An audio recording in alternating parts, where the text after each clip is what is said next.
make yourself more than just a man if you devote yourself to an ideal, and you become something else entirely. Superman and Lois, Season 3, Episode 6 of Sound Mind. We get this support group scene where Clark listens to other people who have gone through. Also, you guys know what the theme of the season is.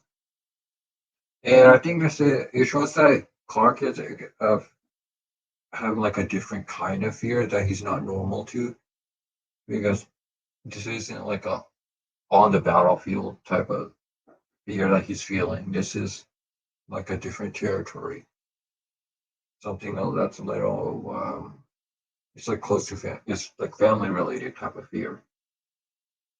Uh, Sierra's little sister, is it Sophie? I think that her name's Sophie. So she is back, and really at this point, so she's always like disappearing back again. Her character is basically a cameo. She's like a cameo character. And yeah, she appears and then she'll be gone again and appear again some point down the line.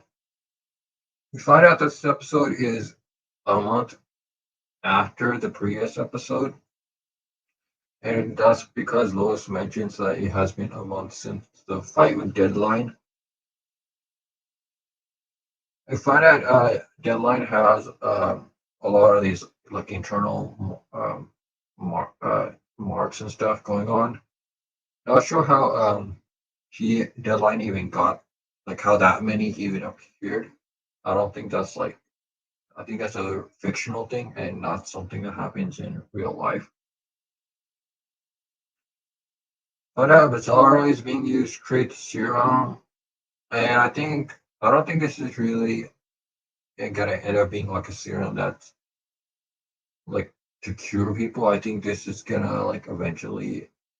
I mean, it might be like towards the end of the season. It might be next season. It might lead to Doomsday, because hasn't this series like had a lot of references to the Death of Superman storyline, which Doomsday was a villain. We got another disturbing scene. You guys know what I'm talking about. The bedroom scenes. So that happens. We find out Lois wants to make a will, like due to the situation they're in, and I can understand if that point, that exact scene, was like the last straw for some people, and they completely stopped watching the show after that because obviously the season dealing with a very personal topic, and there are audience members who have dealt with that type of particular topic. So I can understand if that ends up being the case. There's a Fortress hologram, and we found out Atomic Skull. There's a hologram Atomic Skull, and we also have a hologram Bizarro. So that means that Atomic Skull was a villain Superman has fought in the past. I wonder if we will actually see him later this season or next season. I think the Fortress holograms honestly were like set too easy when Jordan took on the two holograms of Atomic Skull and Bizarre at the same time. Because realistically, that's not how a fight would go. That's that's not how Bizarro would. We've seen how Bizarro has fought, and it wasn't that easy. And Atomic Skull, well, I don't know like what the version is for Superman Lois, but I think he would also be a deadly enemy to fight because battles are never that easy. We find out that Onomatopoeia has the ability to copy voices, like Terminator style. Uh, Superman, like we see exactly how much kryptonite blast Superman can actually survive,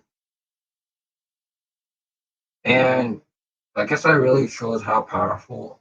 I don't know if Superman has always been able to withstand that much kryptonite, or if this was due to the power up he got at the end of season 2.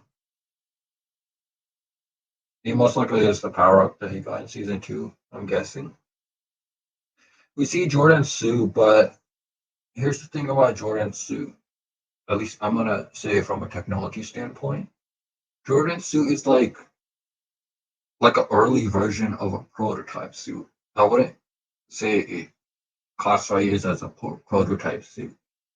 I feel like it happened in the whole like technology when you just like make a model. If you're making something, you just like make a model or some artwork about different possibilities that eventually lead down the line to a prototype. I feel like that's the situation we're in regards to Jordan's suit.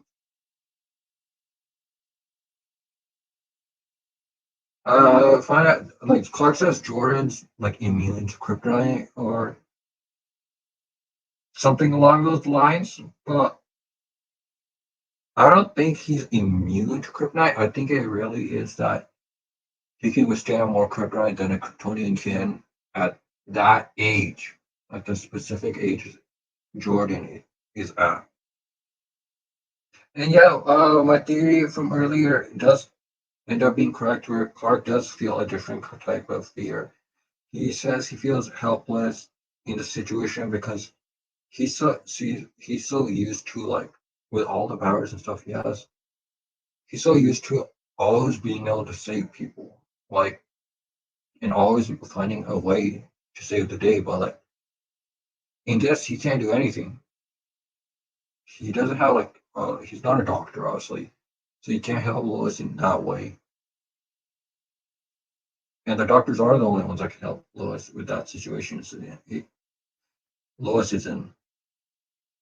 Uh, yeah, obviously people knew this theory that onomatopoeia was the, I mean, that the lady, I don't know what her name is, but that she's onomatopoeia, and yes, she has powers without the mask. It wasn't the actual mask. Time changes nearly everything, but the mission and the legend of the Batman lives on.